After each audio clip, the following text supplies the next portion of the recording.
prioritize me over your mother. Get to the family gathering now. His angry voice echoed through the quiet funeral hall. Everyone looked at me in surprise. Please, John, just let me say my final goodbye to my mother. No, get here now. If you're not here in an hour, I'll divorce you. Divorce is something I would welcome. However, I didn't want to worry my father, who is already grieving the loss of his wife. You hear me? 1 hour. Wait, hold on. The call abruptly ended. As I held my head in frustration, my father spoke up. What was that? His body was trembling. Has he always treated you like this? Well, Yes, Dad always acts high and mighty towards Mom. Emma spoke up for me. Hearing this, my father's expression turned from anger to a stony calm. I see. Then, let's give him what he wants. He said that coldly. My name is Laura, and I'm a 48-year-old homemaker. Right now, I live with my husband, John, just the two of us. I met John back when we were students. Hey, I like you, Laura. Will you go out with me? He confessed his feelings to me when we were high school classmates, and that's when we started dating. We continued our relationship through college, and when we became working adults, we decided to get married. I'll cherish you forever, Laura. So, will you marry me? John proposed to me like that. Then, at his urging, I decided to become a homemaker instead of getting a job. Fortunately, I love doing housework and don't have any particular hobbies, so I don't spend much money. John always looked satisfied with that. Laura, you're really the ideal wife. Just hearing that made me very happy. Soon after, I got pregnant with our daughter, Emma. Both John and I, as well as our parents, were overjoyed. Mom, let me help. My daughter, Emma, grew up to be a kind child who would follow me around, trying to help. Gradually, her kindness extended beyond me to others as well. If she saw someone in trouble, she would actively offer help. She had a strong sense of justice too, often confronting bullies head-on and coming home covered in dirt. You were really a tomboy back then. I kind of remember. Sorry for causing so much trouble. My proud daughter, Emma, grew up and left home when she got married. Since then, it's just been John and me. One day, while I was cleaning as usual, the intercom rang. Oh my God, here we go again. I checked the monitor and, as expected, it was John's mother, Mary. I sighed as I opened the front door. How long does it take to open the door? You're really slow. Mary complained as soon as the door opened and walked in. She marched into the living room, turned on the TV, and asked for coffee. I sighed again at the sight. I've always been troubled by Mary's unannounced visits. You're still bad at cleaning and doing laundry. You're really a useless daughter-in-law. And she always complains about my housekeeping. This has been going on for years. Mary dotes on John and sees me, her daughter-in-law, as an enemy. That's why she constantly criticizes me. Maybe it's because you can only give birth to daughters. Mary is also not happy that I've only had Emma. It's really a disgrace not to have a male heir.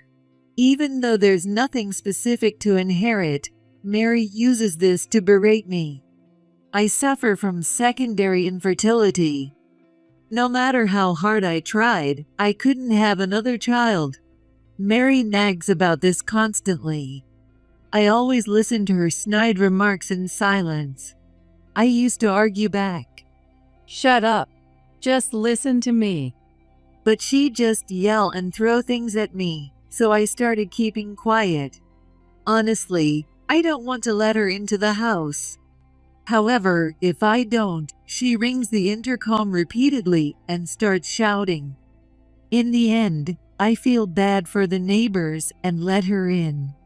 You married into this family. You have to obey us. Then Mary stays for hours before finally leaving. She's finally gone. I sigh with relief, only to make eye contact with a neighbor through the front door. Isn't that John's mother? Are you okay? Oh yes, I'm fine. I'm sorry for the noise. It's okay. Don't worry about it. Kind neighbors sometimes listen to my complaints or visit when Mary is here to help me out. Mary cares about appearances, so she doesn't harass me when others are around. If you need anything, just let me know. Your granddad helped me a lot. This house is built on land that belonged to my grandfather, and my father built the house. If you make a copy of the key without permission, I'll kick you out. The house is in my father's name, and he made it clear to John that his parents can't have a key. With the support of my neighbors and parents, I managed to maintain some peace of mind. I really wish John would take my side. Mary came over again. So what? I wish she'd tell us before she comes, and she always complains about my housekeeping. Can you please tell her to stop? John made a face. Here we go again. Why? Mom's doing it for you.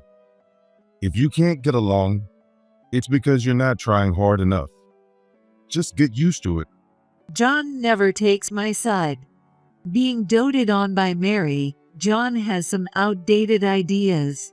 He believes that as the husband, he and his family come first, and he shouldn't do any housework or childcare. He has this old-fashioned, male chauvinist mindset. Anyway, it's all your fault. Don't drag me into your problems. John doesn't really listen to me. Seeing him storm off to his room, I sighed again. Hey, Mom. Can I come over sometime? One day, I got a call from Emma. Of course. The next day, Emma came over. Why did you come over on a weekday? Your dad's not here. I didn't come to see Dad. I came to see you. Emma isn't very close to John. On the other hand, John dotes on Emma, but she always seems annoyed by it. Because it was you who really paid attention to me. Besides, I can't like people who bully my favorite mom. Emma has always cared about me. So what brings you here today? Mom, have you thought about divorcing Dad? I froze at Emma's words. Seeing my reaction, Emma started to speak with a wry smile. You don't talk about yourself because you don't want to trouble Grandpa and Grandma, right? That was true. At first, I thought about consulting my parents. However, my mother has a chronic illness and has been in and out of the hospital for years. So I hesitated to bring it up with them. Now both my husband and I are earning enough, and we can support you. So why don't you get a divorce from Dad and live together? Her words made me pause and think. Certainly, there was Mary, who enjoyed tormenting me, and her husband, Kevin, who acted like he didn't notice. And then there was John, who never helped me, and whom I had finally stopped loving. I wanted to be free from them. Are you sure? Won't it be a burden for you? It'll be totally fine. Let's live together. Emma said with a smile. Her words made me feel relieved. However, I knew I couldn't get a divorce right away. I decided to take my time and prepare for it. But those plans were suddenly disrupted. What?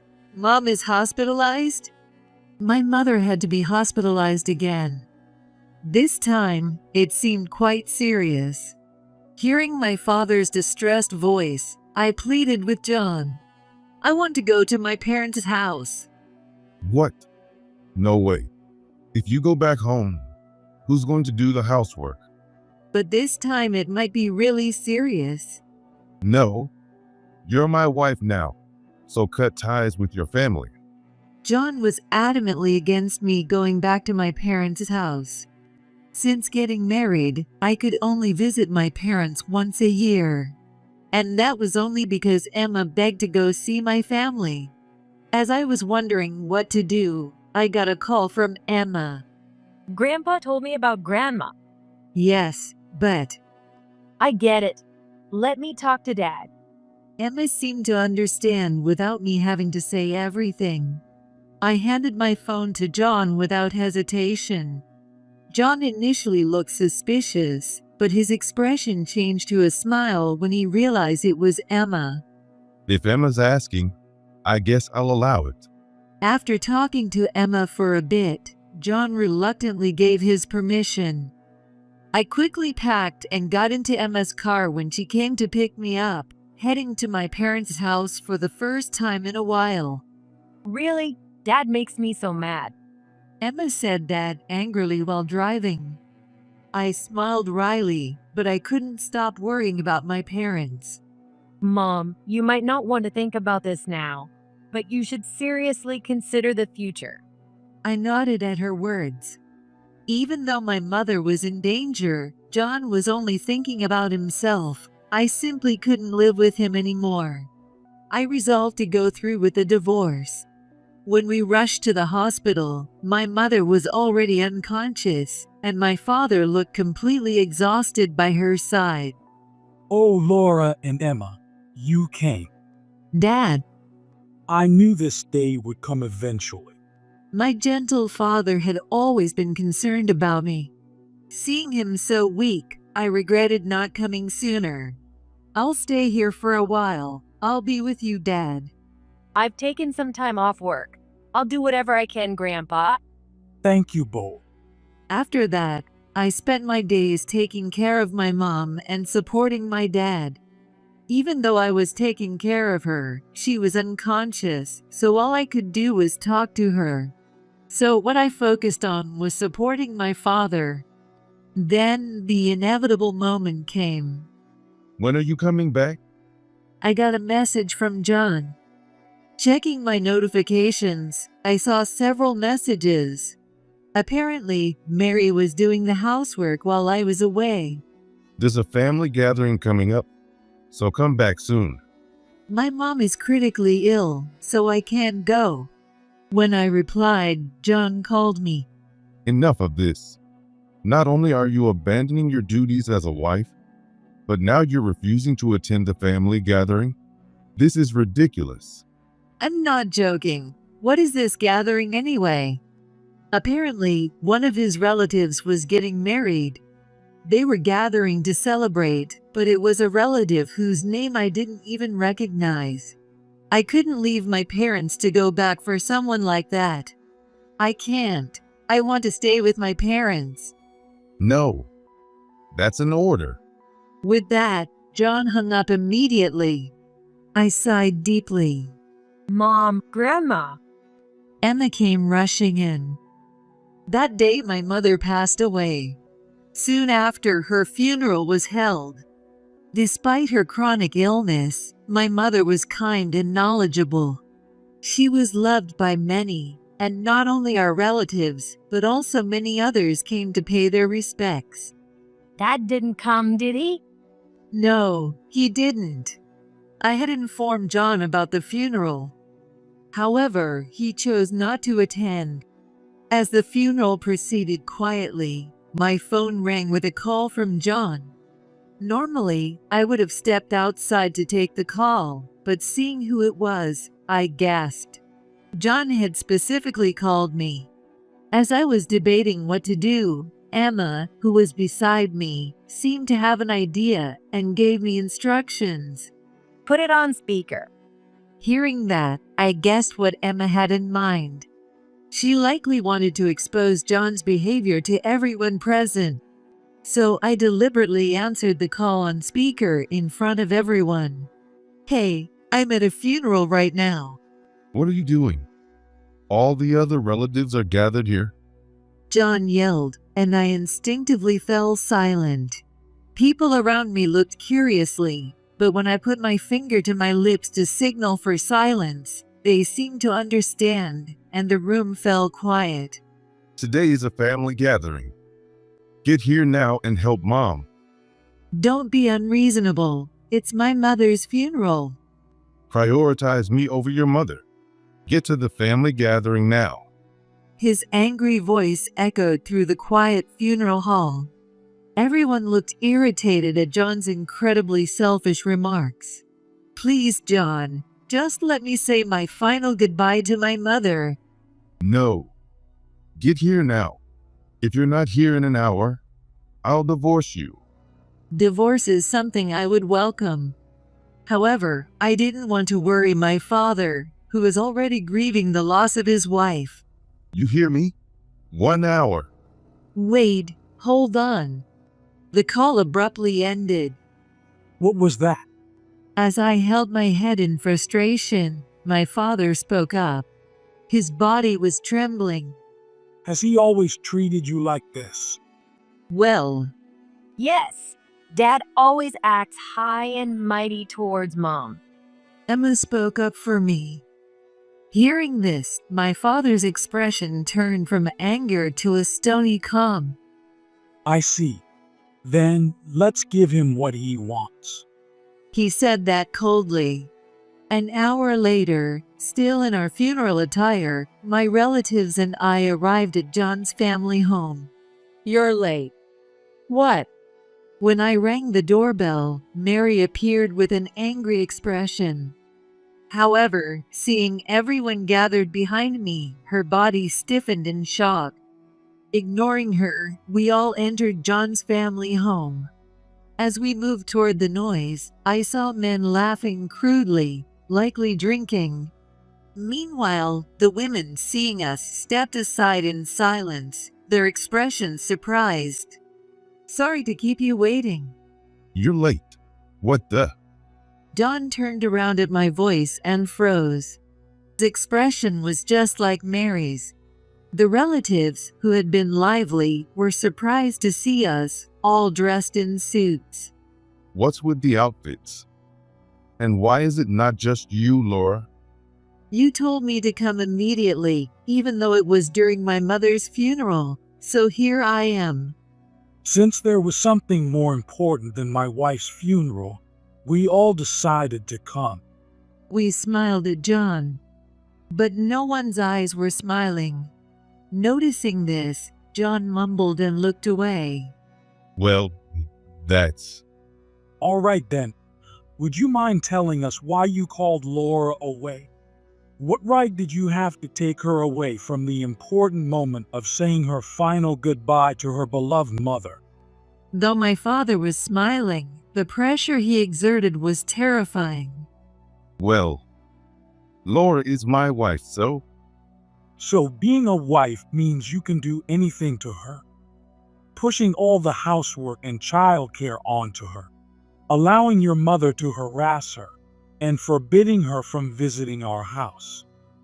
Is that what you think a wife is? John tried to speak, but my father quickly countered. Eventually, John fell silent. What do you think my precious Laura is to you? My father yelled at John. John flinched and froze, letting out a small gasp. Stop it. You're scaring John. Mary rushed in. While she glared at my father, he returned her gaze coldly. It's only natural for a wife to obey her husband's family. What era do you think you're living in? Human rights are defined by law, and your statement is in direct contradiction to those laws. Are you aware of that? My father immediately countered Mary's words. Clearly, he was extremely angry about the situation. Seeing my father's rare display of anger made me feel a bit relieved. However, I didn't show it and kept glaring at John. Besides, if you say that, I can't come home either. Emma said that as she stood next to my father. You always tell me to come home once in a while, but you tell Mom she can't visit her parents. What's that about? That's... You should have come to Grandma's funeral, Dad. Instead, you're here drinking. I've hated that about you since I was a kid. John looked shocked at Emma's words. He never imagined that Emma disliked him. Then my relatives started chiming in, calling him insensitive and the worst family. Even about half of John's relatives began to look at his family with disdain. No way. Emma hates me. John, pull yourself together. Though Mary said that, John was already in a panic. Seeing this, we left the house. After sending my mother off peacefully, I returned to the house one more time. I needed to pack my belongings. Are you sure you want to come with me? Of course. I decided to divorce John and move back home. And I planned to live quietly with my father. Laura, Just as I finished packing, John barged in. Behind him was Mary. It seemed that Kevin was not around. He still avoided these situations, as usual. Perfect timing. Here, sign this. I handed John the completed divorce papers. Seeing them, he turned pale and began to apologize. I need you, Laura. Please reconsider. No, I have no love left for you. Wait, Laura. We'll forgive you for everything. So you should forgive John too. Something snapped inside me at Mary's words. Who do you think you are to forgive anyone? What? I don't need your forgiveness for anything. Mary flinched as I suddenly yelled. Ignoring her, I began to let out everything I had been holding in. Even though I repeatedly told her to call ahead, she always showed up unannounced, and I hated it. Every time she complained about my housekeeping, it made me uncomfortable. Whenever I went to Mary's house, she treated me like a maid and never gave me a break. I directed all my pent-up frustrations at John and Mary. Why on earth should I need your forgiveness? Well, If anything, it's you who should be asking for forgiveness. You should be saying, I'm sorry for staying at your house for hours without notice, complaining about everything, and treating you like a maid. Mary fell silent at my words. Well, maybe it was because my father was standing next to me, glaring with a cold smile. John, I can't leave my precious Laura in your care any longer. Get out of this house. What? The house is in my name, so it's you who needs to leave. John turned pale, perhaps having forgotten this fact. Get out now. My father ordered John and Mary out. Wait. Laura, please reconsider. Wait a minute. Before you leave, just sign the divorce papers.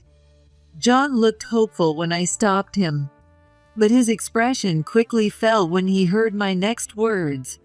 Finally accepting it, John signed the divorce papers. I'm so glad the divorce is finalized. Yes, truly. As my father and I shared a laugh, we heard commotion outside. We looked out the window to see what was happening. Why did Dad leave us behind? It seemed they had come in a car driven by Kevin. Apparently, Kevin left while they were arguing with us. After some more commotion, the police, called by our neighbors, took John and Mary away. They're noisy to the end. Watching this, I muttered. Then, after everything quieted down, I took my belongings and returned to my parents' house. Oh, it's a message from Kevin. When I checked my phone after returning home, there was a message from Kevin. I'm sorry I couldn't protect you, Laura. The message contained an apology. Kevin had left early to buy time for the women in John's family to escape. Apparently, some of the women had stayed behind at John's house under the guise of cleaning up. It seems that our arrival woke up the women. So, they all escaped while Kevin was buying time. It turned out that Kevin had been marginalized in the household due to Mary's schemes. Everyone had been ignoring him. This time, Kevin had taken his revenge on Mary. I might have misunderstood Kevin. No, it's true he didn't protect you. So don't feel sorry for him. Instead, let's be glad we're free of that family. I nodded in agreement with my father's words. Apparently, John and Mary were in a difficult situation. Since the women had successfully escaped, their husbands were now holding a grudge against John and Mary. And Kevin himself divorced Mary. The two of them were shunned by all the relatives, and Kevin kicked them out of the house, forcing them to move into a cheap apartment. It's going to be tough for them from now on. What did you do to Dad? I had taken a significant portion of John's savings through property division and compensation for emotional abuse. Additionally, I had informed his company about his behavior. John would occasionally bring his colleagues to the house. John had old-fashioned views in the worst way. As a result, he would sometimes forcibly bring his subordinates to the house. One of these subordinates had given me their contact information in case I ever needed help, and I enlisted their help this time. As a result, John was in a very uncomfortable position at work. And that's not all. What else? It turned out John had been emotionally abusing his subordinates as well. When they learned about our divorce, they came forward with evidence and sued him. Wow, that's really the worst. Yes, and he ended up getting fired and had to pay compensation to his subordinates. So, John had no choice but to move into a cheap apartment. Now, he's working multiple part-time jobs, barely making ends meet. Mary could work too, but since she's always been a homemaker, she's just living off John's earnings. Because of this, John is under a lot of stress. According to a subordinate who saw him in town, he looked haggard and frustrated, kicked a trash can, and was severely reprimanded by the police. He really hit rock bottom.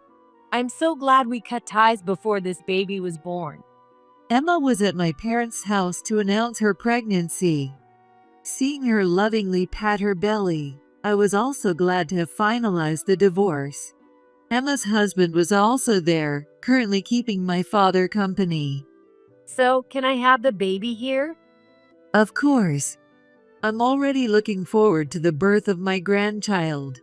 Knowing that a great-grandchild is on the way, my father eagerly brought out drinks and started drinking with Emma's husband, though I'll need to stop him soon before he overdoes it. John and Mary, with their selfish actions, won't even get to see their grandchild and great-grandchild respectively, let alone hold it. I think that's the biggest punishment for John, who doted on Emma. By the way, I informed Kevin about Emma's pregnancy. I don't deserve to meet them. Please focus on taking care of Emma. Given Kevin's words, I doubt we'll see him. By the way, Mom, have you thought about marrying again? Not yet. I just got divorced after all. As I answered Emma, one man came to mind. His name is James. He's the subordinate who gave me his contact information, and he's been contacting me frequently since my divorce. That look on your face. Do you have someone in mind? Emma asked with a mischievous smile. She managed to get the whole story out of me. James, I think I know him. What? Sometimes, when I woke up in the middle of the night, he'd apologize and say, "Sorry for waking you up." Emma looked nostalgic. Apparently, whenever James came over, he was always considerate of Emma, who was just a child at the time. And he always seemed to be watching over me. I used to wish James was my dad instead. Really? I think it's time for you to find your own happiness, Mom. Her words made me pause and think, and then I nodded. Right after that, James invited me to dinner, and Emma and I shared a laugh. My own happiness, maybe I can find it this time. Thinking that, I couldn't help but smile. A little early, aren't I? A year later, I arrived early for a meeting and wondered how to pass the time. Laura, What? I turned around at the voice to see a disheveled John. He stumbled towards me. it's been really tough since then. I realize now how important you are to me. I see, I replied coldly, keeping my distance from John. And I heard that Emma had a baby. Hearing that, I felt a surge of anger, wondering how the news had leaked. Emma is currently busy taking care of her newborn. I can't let John disrupt her life. So what? It has nothing to do with you. Yes, it does. If you and I get back together. That's out of the question. At that moment, someone put an arm around my shoulder. Looking up, I saw James glaring at John. You, James? My subordinate? Not anymore. I'm your former subordinate, and I'm now in a serious relationship with Laura. John's face fell in despair at James' words. A year ago, when James invited me to dinner, I accepted, and we met. He confessed that he had fallen in love with me at first sight and had been harboring feelings for me ever since. After that, we decided to start dating. This can't be. I will make Laura happy this time, and I will cherish Emma's child as my own grandchild. You no longer have a place here. With James' firm declaration, John stumbled away. He would never appear in front of me again. So, Laura, Yes, will you marry me? James asked, looking a bit shy. I nodded, feeling a bit shy myself. So we're engaged now. Wow, congratulations. That's wonderful. It has always been my and my wife's wish for Laura to be happy. When I reported the news at home, my father and Emma congratulated us. Feeling a bit embarrassed, I thanked them. Are you going to have a wedding? No, we're both a bit too old for that. Besides, you can't participate with a baby, and it would be hard on you, Dad. They looked a bit disappointed. I smiled softly at that. Instead, we're planning a trip. We'll be away for a while. I see. Leave Grandpa to me. Then, I guess I'll take care of the great-grandchild. Smiling, I nodded at the two of them.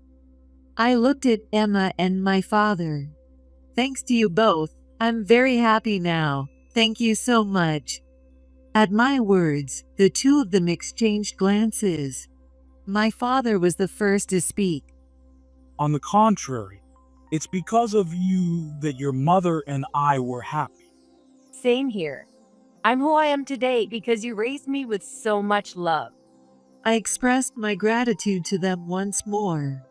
Shortly after, I married James. It's like a dream having Laura as my wife. James's expression reminded me of John's when he confessed his love. But James was different. John always looked straight ahead, never at me. In contrast, James looked right into my eyes. Even such small things made me smile. A few years later, my father joined my mother, and now I live peacefully with James. Unlike with John, we talk about everything and respect each other. It's a feeling I cherish deeply. Is Emma coming today? Yes, she is. Her child is already 6. Time flies. I always want to buy her everything when she calls me Grandpa. I couldn't help but laugh at James's words.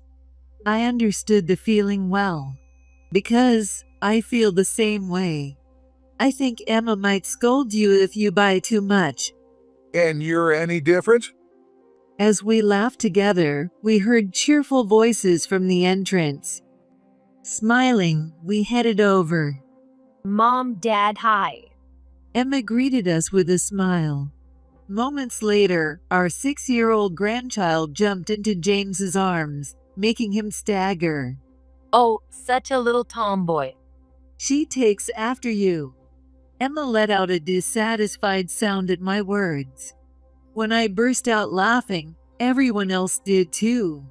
I thought to myself that I wanted to protect these smiles forever.